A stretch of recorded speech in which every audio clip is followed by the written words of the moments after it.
It's not a matter of getting stuck. It's the person in front of you getting stuck. But then we had a backlog of about 6 to 7 cars behind us. And everyone was racing to get to the end before the other. Well, besides that, everything else is okay. The car's fine. Their strategy was to drive within the limits of the car, which was by no means slow. And after an impeccable drive, they finished 9th to take 2nd in the division. Izzar Mirza and Zahir Shah held the division lead from the beginning, but more important for them was a top placing, and considering the quality of the drivers ahead, they could not have done better. Although they eventually finished 18 minutes behind the leaders, 6th overall was an impressive result.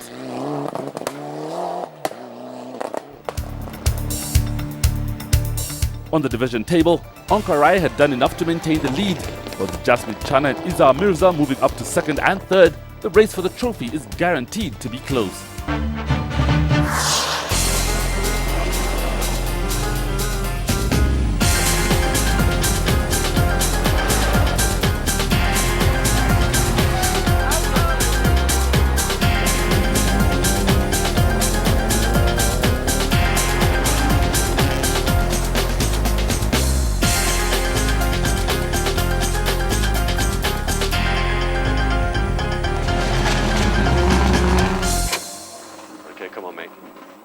With Stage 5 cancelled, and to keep everything running to the original itinerary, the cars were held in Park Fermé before heading for the final 3 stages. On the high-altitude Stage 6, the low cloud cover reduced visibility, but this did not stop Carl Tundo and Tim Jessup's attack, and they took the stage win, dislodging Jas Mangat for 2nd. Easy right on the brow, 50, medium right. Ian Duncan and Amos Lutch gave away 10 seconds on the stage, but were still firmly in the lead, unaware of the events that were unfolding behind them. Having lost a place to Tundo, Jas Mangat and Elodie Sampere were driving hard. They only needed to beat Tundo by 11 seconds to reclaim 2nd, but all the effort was wasted when the brakes overheated at the end of Stage 7, forcing them into a roll and out of the event. When we got to the flying finish, our brakes were a bit hot, and we drove off to come onto tarmac. And when we were just about to turn onto the tarmac, our brakes completely failed, and we hit the culvert, and the car rolled. Inside the cab, Peter Horsey had a new navigator, his brother Alex, who took over when Sam Jethwa became ill. It was against the rules, but for now they were allowed to continue and set a blistering pace through Stage 7, taking the 2nd quickest time. We haven't rallied together for many years, so it was really interesting, and he did a very good job. Very impressed actually. Car's got loads more power, and that can be seen through the times, which is nice. And yeah, it's great. Just such good fun to drive. It just, I don't know, I beats a Group N car any day. They would have come 6th overall had they not eventually been disqualified. Azhar Anwar and Julius Gige had been more cautious than the others through Stage 6, losing a minute, but it had no effect on the leaderboard. After a difficult outing, the final 2 stages were the best for them, but it was too late for it to make a difference, and they finished 5th. I'm beginning to get going now, and it's over. I come from the old school, we like rallying on and on and on, not this sprint for a few minutes and then sprint for a few minutes.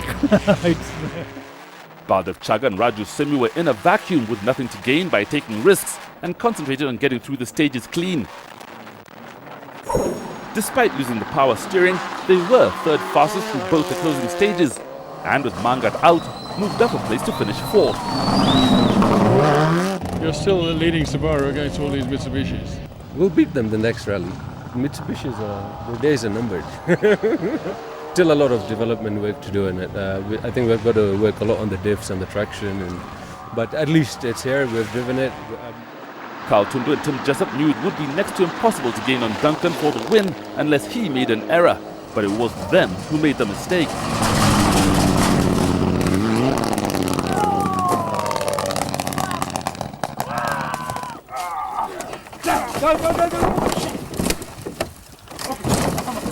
Without checking the car, and with the engine responding, they set off having lost 2 minutes.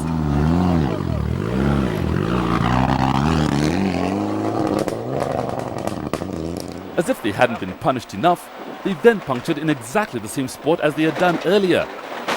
Puncher. Are you sure? Yeah. They tied for the quickest time on the final stadium stage, all in all only dropping one place to third. Lee Rose and Piers Dakin were unaware Tundo had rolled and stormed through the final sections, taking the penultimate stage win by over a minute. They inherited second, a remarkable result considering they'd been so far behind earlier in the day. We dropped to 8th on the first stage with the puncture and back to second, so it paid off. If we hadn't had the puncture, we could have won the rally. Yeah, no, everybody's going fantastically. It's really good to see, and I really miss it. Ian Duncan and Amo Slutch had grasped the rally lead on stage 4 and maintained it for the rest of the event without taking a stage win. They were fortunate the rally wasn't longer when the car lost power on the transport to the final stage, and were lucky it held out to the end.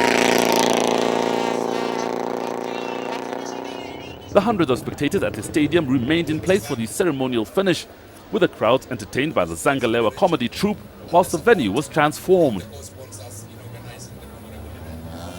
With no service permitted, Duncan's car spluttered to the finish line, where Ian and Amo Slutch celebrated their second win of the season. Here was to find the right speed that you didn't go off the road too many times, that was it. And then at the end, just going down the last hill, it nearly died, and so we're actually it's running at about quarter power, so we're quite lucky to be here at all, but I think it's